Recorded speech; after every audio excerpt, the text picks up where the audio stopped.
I'm probably the only person who owns a bronze casting foundry who doesn't really make bronze sculpture.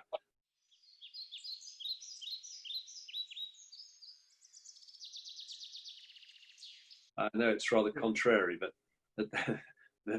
there we are. Anyway, I very much enjoy being shown how it's done by you marvelous artists who bring the work in.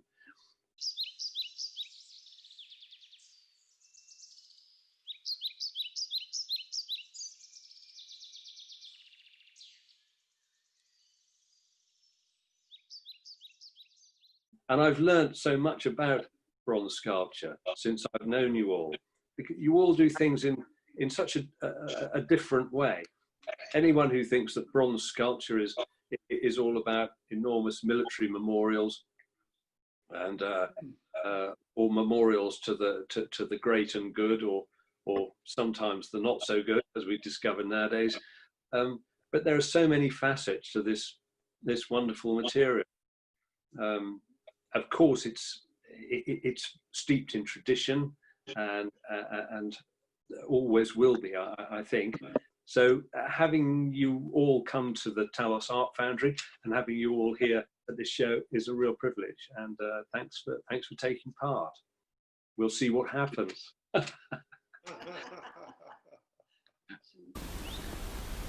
We've been taking advantage of the dry summer and laying out the garden, which is designed as an extension to the indoor gallery space.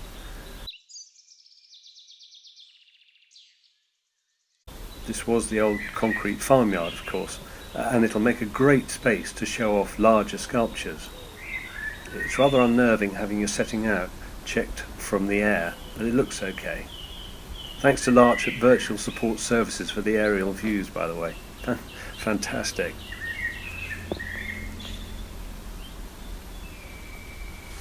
As you can see, this is the grand entrance of the Talos Art Gallery. A bit of work to do, but the whole aim of the refurbishment has been to preserve and enhance the workaday beauty of these simple old dairy sheds. I doubt these buildings were ever intended to last for more than a few years when they were built 100 years ago. They are just sheds, built over much older cobbled floors, which have probably seen a number of buildings come and go in their lifetime. Most of our efforts have been aimed at removing recent improvements and returning the buildings to their original condition. It's a great venue for bronze sculpture, which is all about traditional materials and centuries-old processes. And it's in a lovely location too.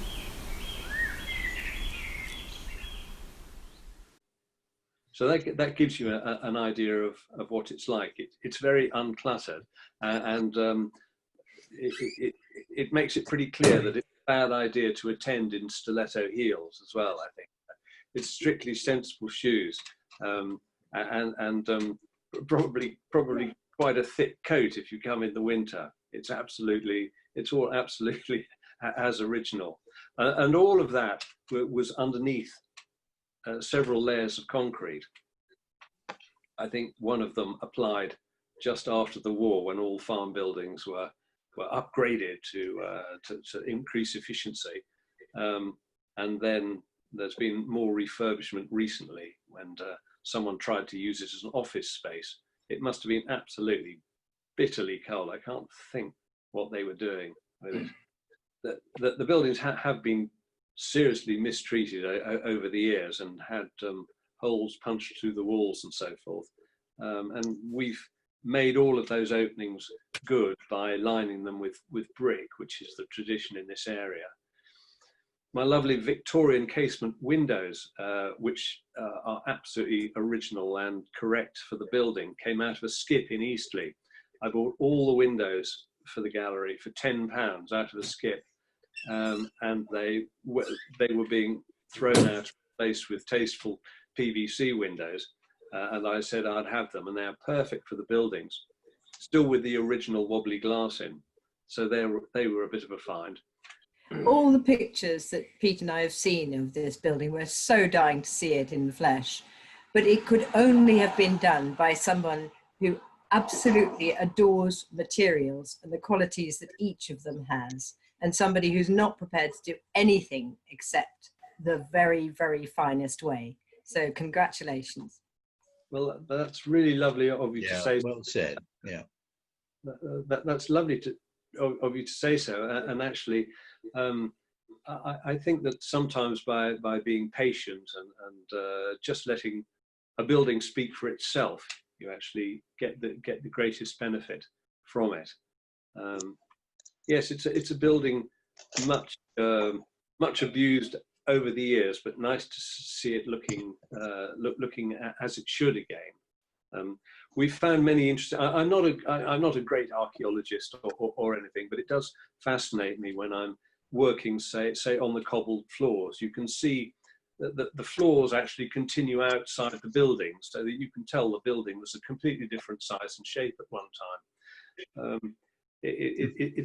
You could spend forever trying to work out its various permutations.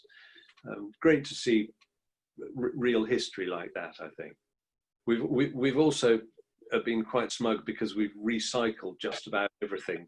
The concrete from the yard, you can see I've pulled up about half of it.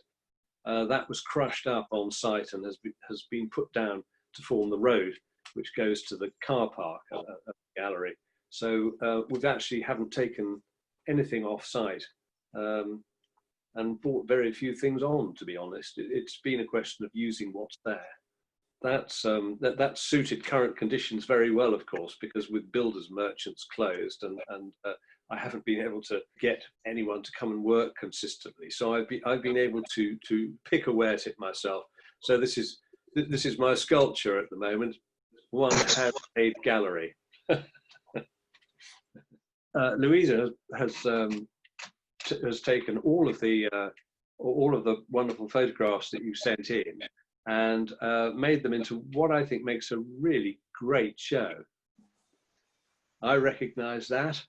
That's a fantastic Icarus of Nicola's. So Nicola, you've appeared at the top of the list. You've made a huge body of work in your time as a professional artist. But Icarus is a figure that we see appearing again and again in your work. What's the fascination? It all started off when I learned how to fly, and I'd always liked wings, I'd always liked feathers, and I've actually done some birds before, in fact, but when I learned to fly, I just got the feeling of wanting to do figurative work with, humans with wings, and of course then explored the story of Icarus and Daedalus, and just got terribly excited about it and started, producing winged figures, and I've done, I think, 11 or 12 in the series so far, which has been rather fun and enjoyed it immensely. And yeah, they're beautiful. It's a very powerful image, and of course it's a powerful story about human folly as well, which is great, but quite at odds with some of your portrait work, like the figure of Peter Scott at the Wetlands Trust in London. Yes, very, very different. But that was very exciting because I'm very much an environmentalist, so it was wonderful to be involved with that. You must have had a great time making that sculpture of him and meeting the man himself. Great privilege. I didn't meet him because he died, unfortunately. Oh, really? Yes. And I was under huge pressure from Lady Scott to make it look like him, because the previous one had been done that she didn't like. So I was very nervous about taking it to her to show her the portrait as it was being made. Phil Scott was a sculptor herself. For her to praise your work is praise indeed. She was a very successful sculptor in her own right, and so was her mother. What did she think of it, Nicola? She liked it, thank you. I was very grateful about it. She was very, very nice about it in the end, but I was terrified. Tiny, but very scary. Judy, this is a lovely piece, and I know it's won you very prestigious awards as well, but quite unusual. I always associate you as being an animal and wildlife sculptor, but tell me more about this figurative piece, the torso. In a way, it's a new departure, but it's not. I've done quite a few figures, sculpture-wise, for different people. One being done at the Britannia Royal Naval College down in Dartmouth, and called The Watchkeeper, which we did with you at Talos. But in fact, I wanted to challenge myself a bit more because I love doing my animals, but I want to actually combine the two. And this particular piece I did when I went to the Ruskin just for a week to go and learn more about anatomy. And this, again, I always work from the real things, whether it be an animal or a person, it's a shape and a form. And so I just learned more and more about where things should be and how they are. And then we just took a live model, and he was absolutely amazing. And that was Andrew, who I actually still use and still draw from as well. And he just gives the complete, showing all the anatomy and the muscle structure and the like, and holds his poses. So that was a direct working from the live model. And it took me, I think, just half an hour, which was quite quick because I was so enjoying it, and I just began to understand and really got into it for the week. But yeah, I won an award at the Broadway Arts Festival this year with it, which was rather nice actually, for the Little Buckland Gallery award. Tremendous, it's a great piece. Thank you. Difficult one to photograph, but you know, and I enjoy doing it. So I'm actually been doing a lot more, and I've been doing a lot more online drawing sessions. And behind me, I've got various drawings I've been doing today, and figures as well. You've got to keep challenging yourself, and I just want to move on and combine two things, which is a horse and human and animal. Thank you, Judy. Desmond, that's a lovely piece, Desmond. I really love this, and I think the patina, the gold patina, is it reminds me of the most luxurious tan you could possibly have. I think it's fantastic. We so enjoy doing your figures. They're especially the children. They're very characterful. You have an enormous portfolio of these lovely figures. Tell us something about what motivates you to make such lovely things. Well, doing sculptures of children came about in a rather unusual way, because I was very busy making nudes and wonderful sculptures for myself, and a close friend came by one day and said, would you please do a sculpture of our son, who was 18 months old? And I said, no, I'm not really into that at the moment. I'm really focused on continuing with my nudes. And he said, no, but please, please. And after about 6 months of persuasion, I said, okay. So this sculpture was a breeze. This little boy would come in to the studio, and he would go over to the wax that I was working on of him. He would hug it, and his name was Mark, and he would call the sculpture More Mark. And this was an absolute delight. And the next thing that happened when I was going back to sculpting the nudes, that another friend came up to me and said, please, please, will you do a sculpture of our daughter?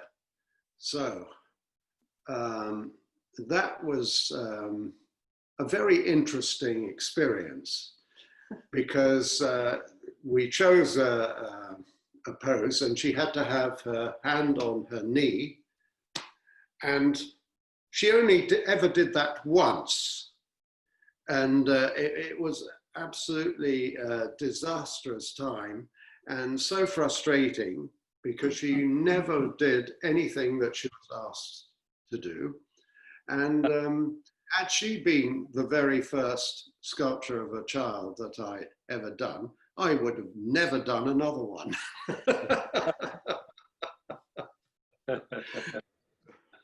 So what happens really is that my interest really is in the form and anatomy of the entire person as a portrait. So I seldom just do a bust, it's the entire figure that is the portrait, and I try my best to find something unique about each sitter that I build upon in the actual sculpture and portrayal.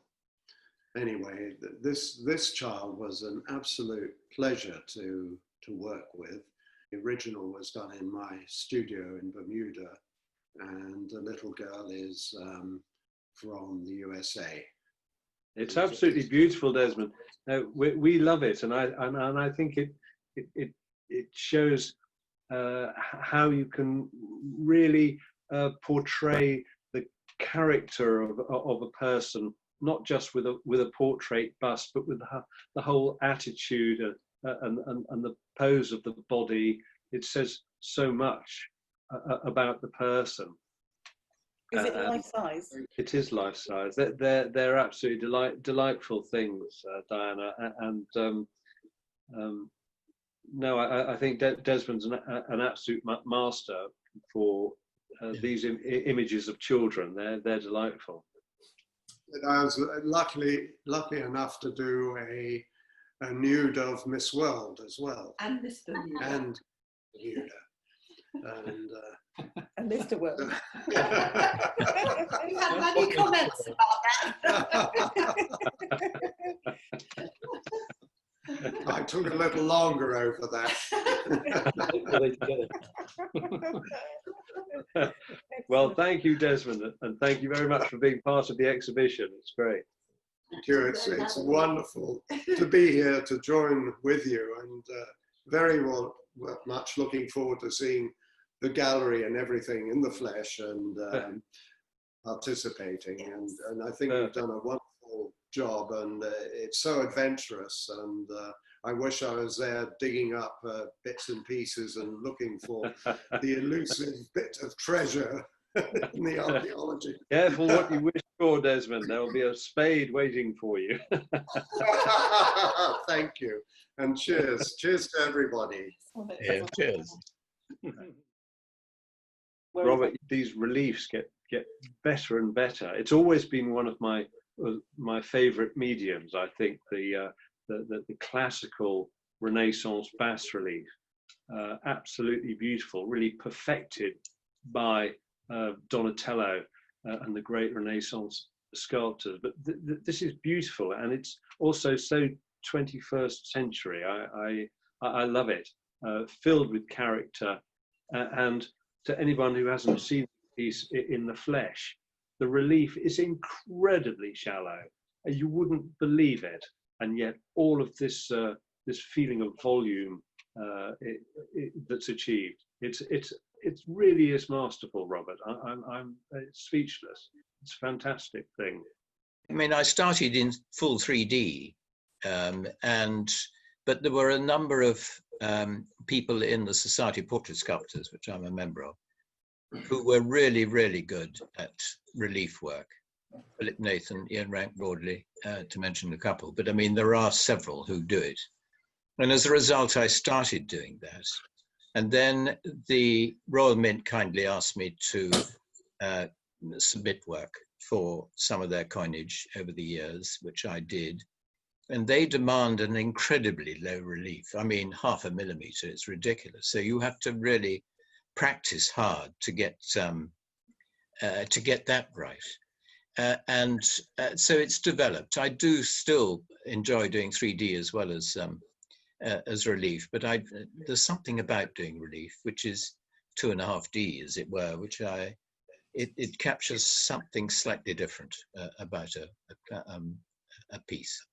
But anyway, this was done for this year's annual exhibition, a private commission of a young girl who's at Oxford Brookes, Amy Smith, and I do it with, of course, with reliefs.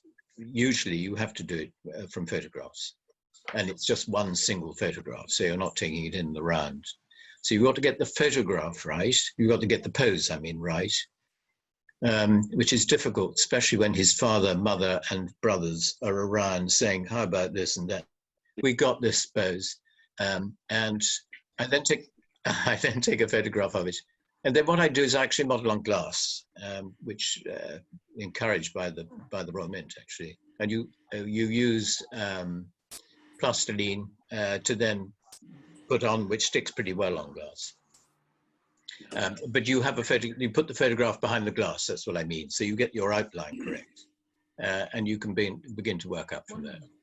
So that's how it is. And of course, very kindly, I mean, there were a lot of nice comments about this on the online exhibition of the Society's work this year, but mainly, or a lot of them, and where's Matt, to do with the patination, because you really, really got it right, Matt. Thank you so much. A lot of praise for you there. It did help hugely to bring the piece out from the background. So thank you. No problem.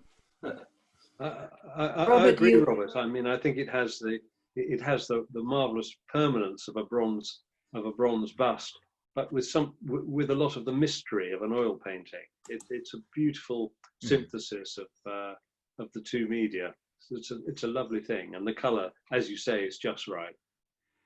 Yeah. Robert, you are an absolute master. There's no question about it.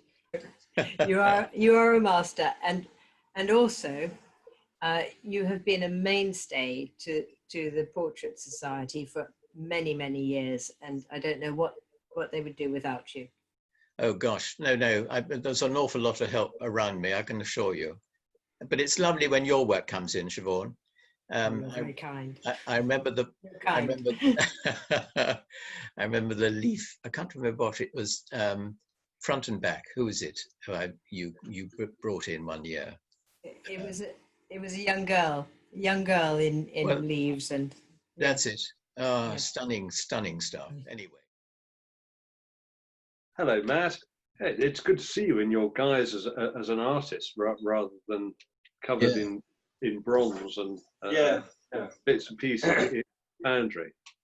Yeah, it's a slightly different world, but it's nice to cross over. This is my pheasant. It's flying. The whole task of it was to try and get it to be free, and also trying to get the base to be kind of suggestive and integral and mirroring some of the movement, some of the flickiness, while serving a purpose, of course, of getting it up in the air. And making the piece was a bugger because it was plaster, lots of armature in the way. You all know this anyway. So you're filing, surf-forming, working it back, you hit the armature, chop it away, and plaster is great and it's annoying, but got there in the end. And of course, finished it, chased it up, the patina, and have a real good play with it. And I don't have to please anybody other than myself unless it sells. And then somebody might want the same, but you know, it's great being able to just do what you want, really. For a change, you know, it's nice working with everybody, of course, but to be independent and chuck it on there and have a look, see what happens is really nice. No, fantastic. It's really complicated colouring as well. When you have to control the heat so carefully, isn't it, Matt? I mean, that's yeah. Each chemical has its own little quirk, and then every time you add a different chemical to a different chemical, it then changes the game again, and you have to preempt what that's going to do.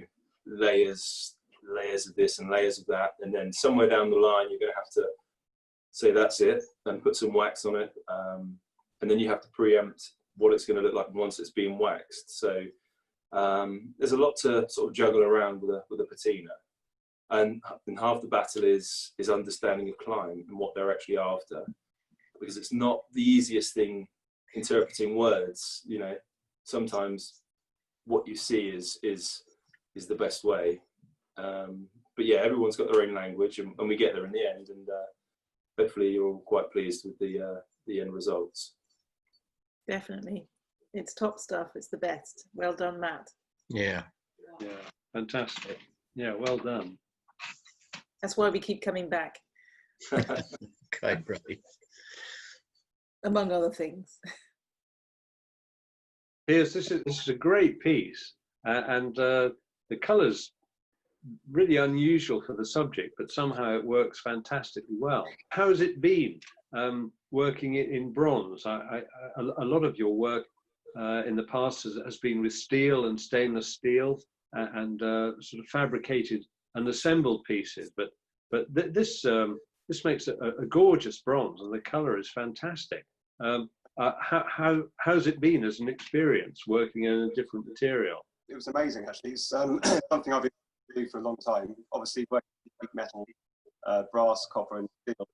Very slow, very intricate. Takes a long, long time. Takes me many to make one piece because they're all life-size, usually kind of wingspan, that kind of thing.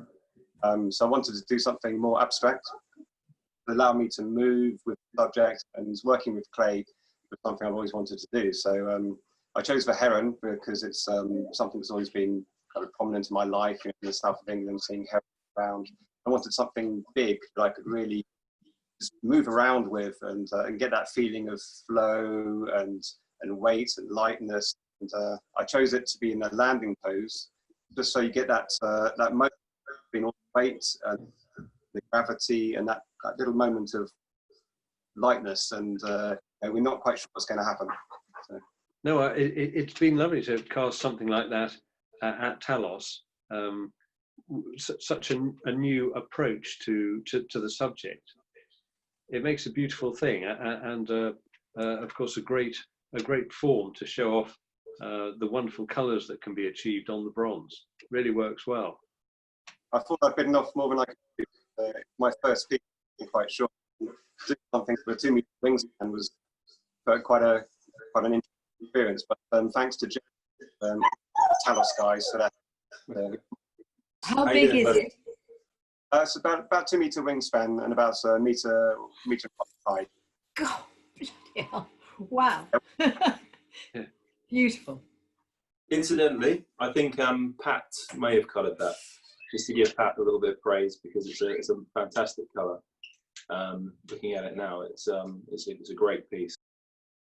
Rosie, would you like to tell us something about Caspar? I feel a bit of a fraud. You're all such illustrious people, and I'm only a baby sculptor. I sort of fell onto it by one of your other sculptors who taught me all I know, Melanie Legg. She did that wonderful Ranulph Fiennes that you cast for her so beautifully, with, I believe, Matt's help, as far as I remember. Anyway, Melanie taught me how to do it, and I chose to do this little piece of my son. It was such a joy to do, doing one's own child. The likeness emerges with such ease. I think you all probably know that far better than I do, but it was just a joy, and he was at that delicious stage just between childhood and adulthood. He was 17 or 18, I think, so not very long ago, but yeah, it was lovely. I could see all my family emerging out of the clay with him, and then eventually it crystallized into his form. And in fact, I think if I turn the screen, you can see him. Here he is beside me. And he's the only one I've got at home. I have done a few other pieces also, so I'm not a one-hit wonder. It's a lovely portrait. I remember that Vivi Malloch, one of the first sculptures she made was called A Letter from Home, and it was a soldier sitting on a jerry can reading a letter from home.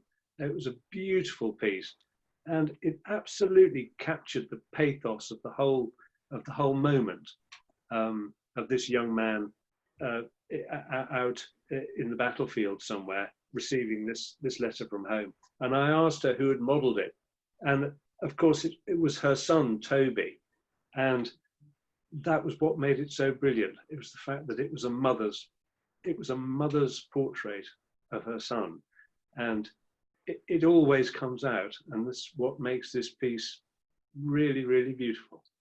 It's quite incomprehensible, that bond, the mother thing, and I definitely felt it. So you've got it absolutely right, spotted. He has charged. I am mummy.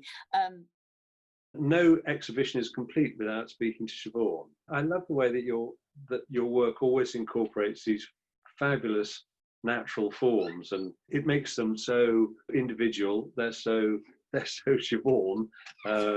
I would know your work anywhere. It's always beautiful. It's always unusual and enigmatic. There's a mystery to it, which I love. I love this piece. I love the colour too. Oh, the colour is spectacular, thanks to Matt. And that was not easily won. Absolute genius. That was really hard work for him, because I don't really speak English. It sounds like I do, but I don't, as Matt can testify to. Yep, we get that. You did. Genius. It's very hard, isn't it, to colour something which is the metal is quite thin, so it heats up very, very quickly. It's easy to burn it and to spoil the colour. So it's absolutely. It's beautifully controlled like this. So yes, well done, Matt. I'd agree with you. Title. It's a lovely thing. It's called Venus Verdi, and it's for a delightful private client, not far away in Hungerford. And it started off as quite a sedate vessel, and it morphed into something a little bit cheekier. I saw a spark of cheek in her eye, and offered her this. And because if you, I don't know, I can't remember which pictures, but from one angle, it's quite a cheeky backside. But you don't notice that straight away. And there's this sort of flick of a little bit of a dance. So it's great fun to do. But you know, the way I work with these very thin leaves to hopefully give it a delicacy, you don't notice that straight away. It can be just a garden feature. But it's something that we know, and she was delightful to work with, and the foundry is amazing. I've got my own foundry, as you know, and I'm trying to work smarter, not harder. And Talos is the only foundry I would use these days, because the gang there are so modest and so quiet and so exquisitely skilled and talented. It's just a different world, and there's a wonderful sense of respect and mutual respect between everyone, and that's where people like Matt can flourish as both an artist and an artisan, which is the route that I came through, because I worked in foundries for many years before I made things under my own name. So it's a wonderful association, and I love going down there, and I love what you do. Thanks, Siobhan. We love seeing you whenever you come. It's brilliant, and I do love this piece. I think it's such an interesting concept to have a sculpture made of bronze, which is well known for its durability, and make a piece which looks so incredibly ephemeral with it. It looks like it could blow away, or is in fact in the process of blowing away as we look at it. I think it's great to be able to do that with such a permanent material. You guys did it. The different leaves, I wonder why, how do you choose the leaves? My go-to is the hedgerow, but it does have a cheeky little fig leaf in an appropriate position. Well, fantastically impressed with your portrait of Leicester. I think that's very kind.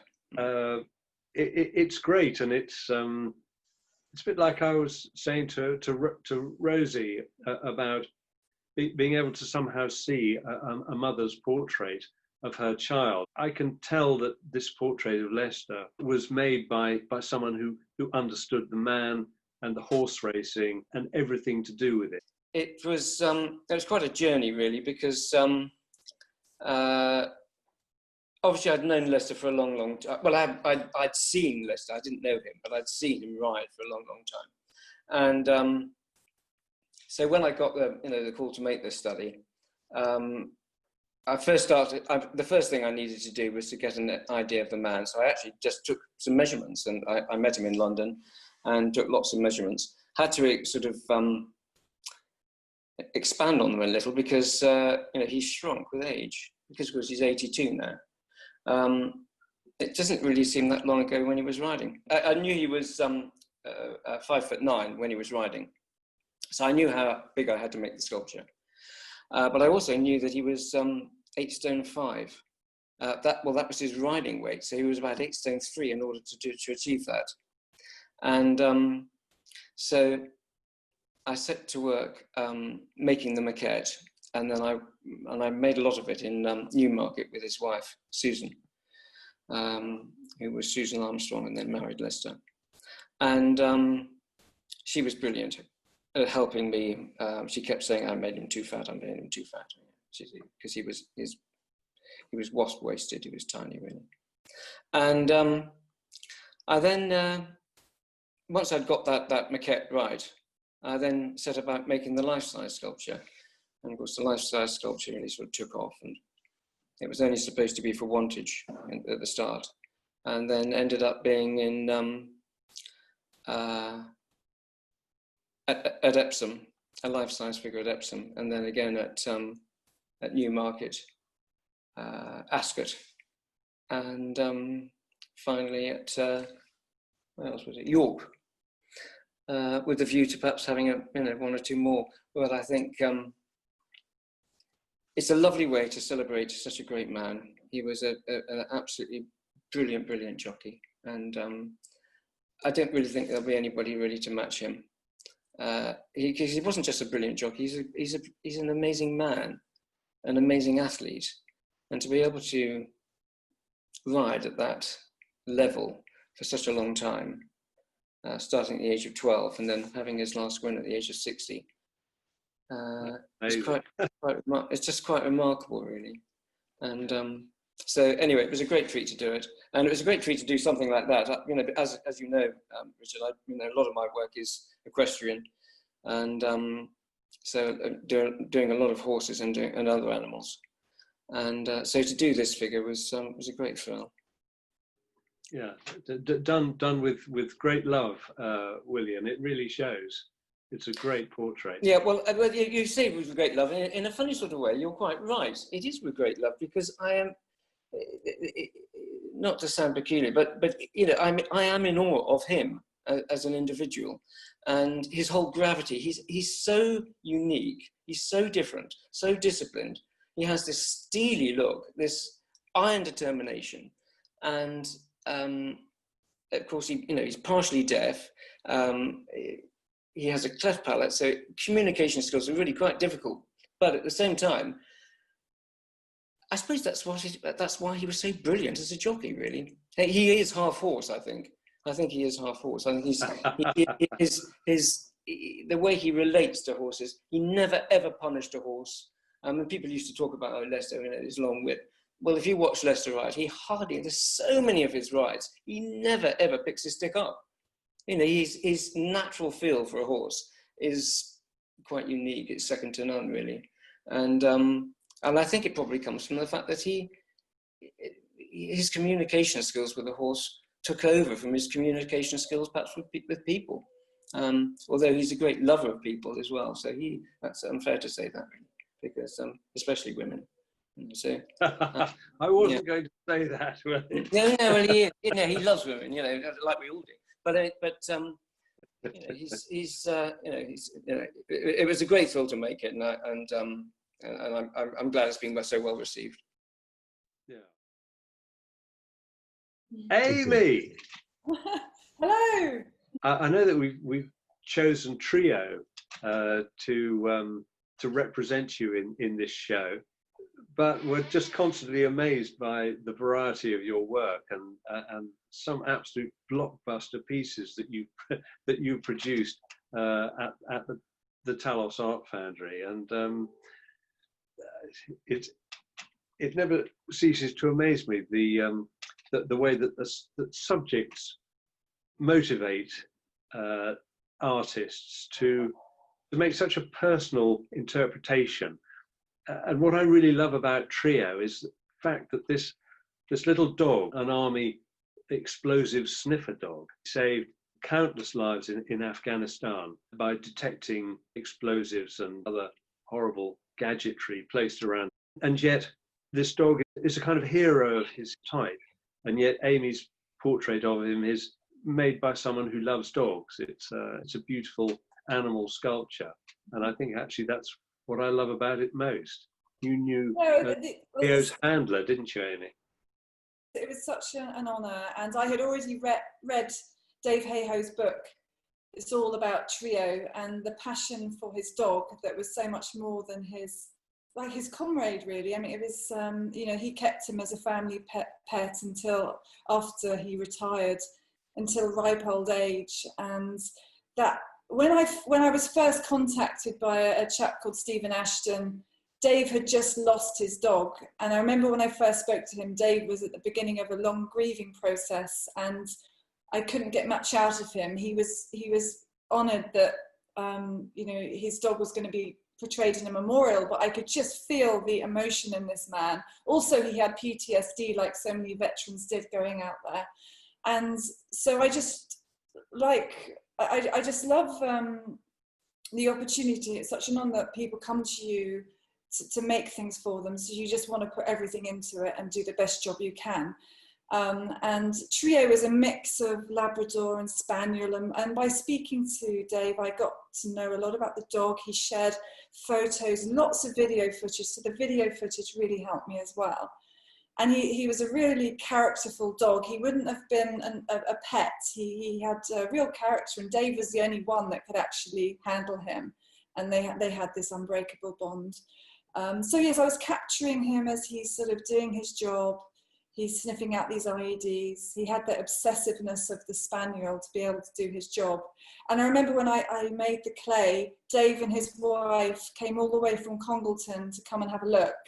And all of us were crying. It was a really emotional moment. And I think a lot of artists, as we all know, it's so emotive. We put everything into it, and equally our clients. A lot of the time, the subject matter means so much to them.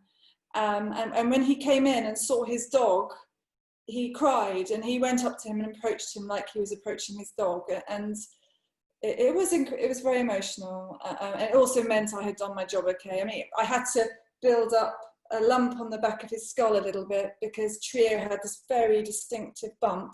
So again, by his handler and owner being there, I could still make little changes to the clay, and that's a lovely thing about clay, is that you can always, you know, that malleability and that opportunity to change. So yeah, no, it was a very special commission. You've made some absolutely spectacular memorials and military pieces, but including your fantastic Pegasus that we made in 2017. But I love Treo. I think it's a beautiful sculpture. I think we love our dogs. I mean, I've got Ozzy here. He has a really hard life. I mean, you know, there he is on the So yes, I mean, animals, dogs, horses. You know, they mean so much to me. And you know, I think when you love something and that you have passion for something, it comes through in your work. And I think as artists, we put a bit of ourselves into everything we do. And you know, you're always striving to learn and improve, and you know, look at your contemporaries and be inspired by them. And every piece you just want to get better. And you know, I'm very lucky to have a studio at Talos, and I wouldn't be there if it hadn't been for Judy Boyt saying, Amy, go and have a look at project workshops. I think there's a studio available. I've been there 12 years now, and also just the bronzes that come through there, the people that come through there, the resident artists at that place. It's very inspiring. And you know, having had the first 10 years after graduating of being on my own, and I got very depressed. So actually coming back to the UK when I did, and being in that environment where you're surrounded by the creatives, it's so inspiring.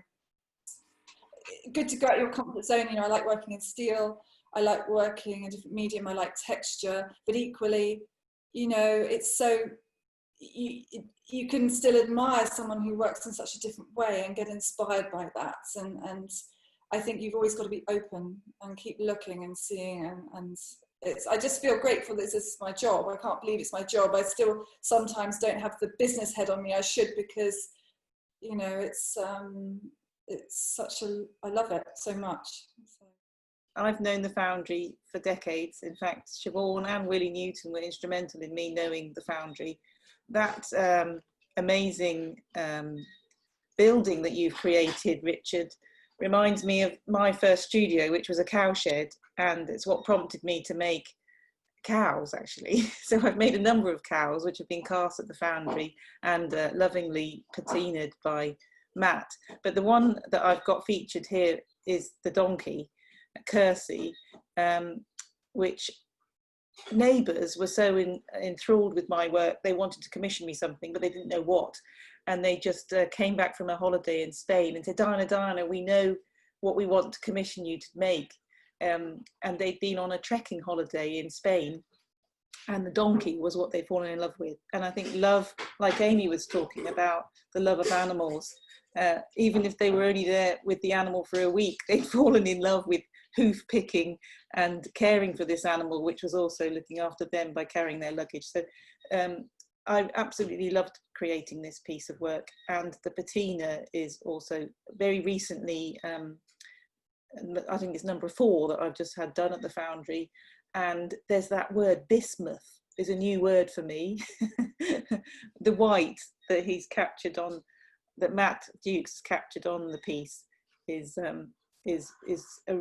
unique, I think, to this particular sculpture. He's a very characterful donkey, as all donkeys are really. But there's something about that stoicism that only donkeys show. It's great. I love it. He's got serious attitude. Well, I think it's been really good fun taking part this evening with everybody, such experts and incredible talent. And I think Rosie was talking about being a little bit humble. I feel a little bit humble, and maybe there is so much inspiration from everybody. And you, Richard, have facilitated us to have a foundry experience, which we can really rely on confidently, because you're just brilliant in every respect. I think it is just wonderful. I don't get there enough. I haven't got enough commissions coming through, but I've got a Labrador on the plinth at the moment that I need to bring down to you. And it is just always wonderful driving through, seeing the experts, chatting. The professionalism is just intoxicating. And when you get to see the pour, that's the best thing ever. When the bronze is being poured, oh my Lord, it is just absolutely top experience of life, I think, to see liquid metal. Thank you, Siobhan, and thank Willie Newton for introducing me to the foundry and enabling me to get my, what were ceramics, turned into bronze. And I just feel so proud of the opportunity and to be part of Talos. And this new venture that you've got, Richard, is so tantalising and exciting. Hopefully the pandemic will blow over and people will be coming to enjoy your beautiful setting that's so lovingly created. So thank you very much. To Talos Foundry, cheers. Cheers. Yeah. Could I also say, am I live? Yes, just to say also to include Jeff, the good Jeff Moat, who runs it and does such a wonderful, wonderful job. Yeah, absolutely. The kindest, most gentle and understanding man I think I know. Nothing's too much of a problem. And he's always welcoming, and it's lovely. That's good. Anyway, thank you, Jeff, as well. Yeah, raise our glasses to Jeff. Yeah, that's it. Yeah, cheers. He is a wonderful man, and I hope he's watching tonight. If you are, Jeff, yeah, raise cheers. a glass for us. Cheers. Yes, to everybody. Yeah. What fun we've had.